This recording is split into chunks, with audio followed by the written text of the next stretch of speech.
मेरे दोस्तों, आज की एक और रोशन सुबह में मैं मुतहिदा अरब अमारात से पादरी विलियम जॉन एक बार फिर आपकी खिदमत में एक और मॉर्निंग डिवोशन के साथ मौजूद हूं। आइए खुदा के कलाम की तरफ चलें और अपने सामने रखें यहूदा का आम खत, उसका उसकी चौथी ता 12वीं आयत। याद रहे कि यहूदा के खत का चूंकि कोई चैप्टर नहीं, इसलिए मैंने कहा कि चौथी आयत से हम 12वीं आयत तक को देखेंगे।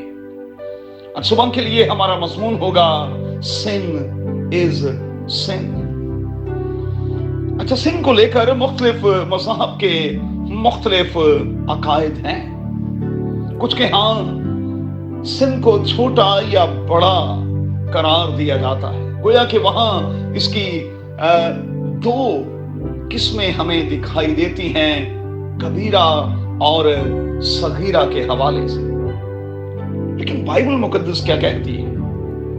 बाइबल बयान करती है कि गुनाह गुनाह है, चाहे वो छोटा हो या बड़ा हो। बगावत बगावत है, चाहे वो छोटी हो चाहे वो बड़ी हो। और ये गुनाह जुदाई पैदा करता है, दूरी पैदा करता है। और इसका बयान हमें यशायाह की किताब के 59वें बाब की 2री आयत में मिलता है। लिखा है, हमारी बदकिरदारी ने खुदा के और हमारे दरमियान जुदाई पैदा कर दी है, इसी के कारण वो हमसे रूपोश है और हमारी नहीं सुनता। हबक्कूक कहता है कि खुदा की आंखें पाक हैं, वो बदी को देख नहीं सकती। अब याद रहे कि इन हवालों में तकसीम नहीं की गई कि बदी छोटी हो या बड़ी हो। आज लोग इसी कंफ्यूजन का शिकार हैं कि गुनाह छोटा भी है और गुनाह बड़ा भी है। ये और ये हमें नहीं करना, और अगर हम ये और ये कर लेते हैं तो इससे कोई फर्क भी नहीं पड़ता। और इसी कंफ्यूजन के बायस लोग बेबाकी से गुनाह की तरफ माइल दिखाई देते हैं। याद रखें, ऐसों को हिसाब देना होगा।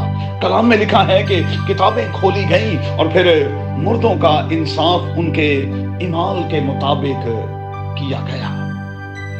अब इस हवाले में यहूदा अपने सामईन को चंद एक बातें याद दिला रहा है।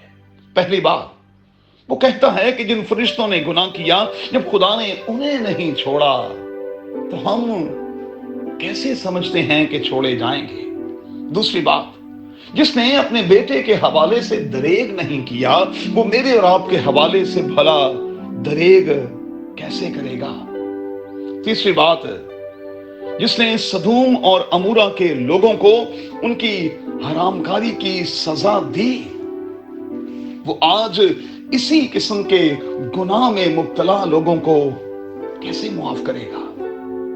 चौथी बात, वो जो काइन की राह इख्तियार किए हुए हैं, वो जो बलाम किसी गुमराही का शिकार हैं, वो खुदा के गजब से कैसे बचेंगे। यहूदा कहता है कि ऐसे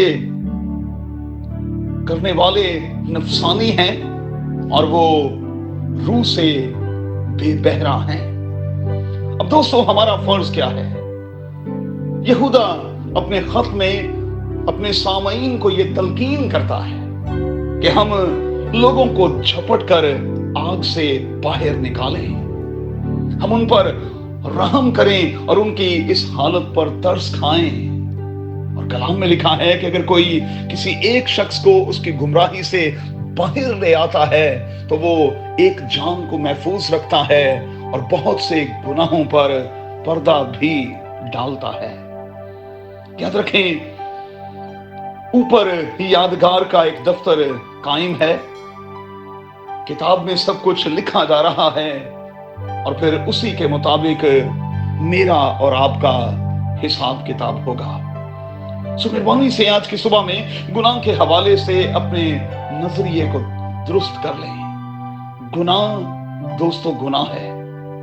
दुनिया की अदालत में शायद गुनाह छोटा या बड़ा होगा, या शायद हमने उसे छोटा या बड़ा बना रखा है, लेकिन खुदा की अदालत में नहीं। गुनाह गुनाह है, और लिखा है कि गुनाह की मजदूरी मौत है, सिर्फ मौत। और कलाम में यह भी लिखा है कि जो जान गुनाह करेगी वो मरेगी। तो आज की सुबह में क्या करें? 2 काम करें। पहला, अपनी रवश पर गौर करें। दूसरा, बाज आएं और जिंदा रहें, क्योंकि बाइबल का खुदा हम में से किसी की हलाकत नहीं चाहता। कादिर खुदा आपको बड़ी बरकत दे, उम्र की दराजगी बख्शे, और खुदा करे कि हम गुनाह के हवाले से ठीक नजरिए के साथ आज आगे बढ़ें और अपनी सारी खताओं और गलतियों की खुदावंद से मुआफी मांगते रहें, यीशु के नाम में, आमीन। If you want to see more content like this, make sure to like, share, subscribe, and hit the bell notification so you don't miss any new videos.